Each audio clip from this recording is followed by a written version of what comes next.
Guys, nagsusuwi na po ang aking mga itatanim na sayote.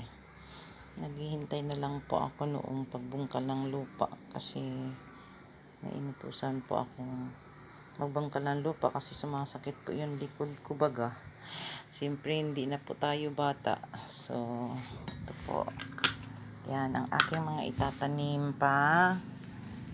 At yung iba ay nandun na nagsisidling na. Ito ano ko muna para magandang itanim siya.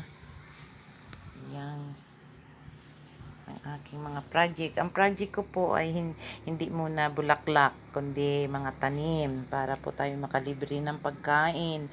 Yan po ang dapat talaga pag nasa probinsya. Yan ang buhay probinsya, pero masaya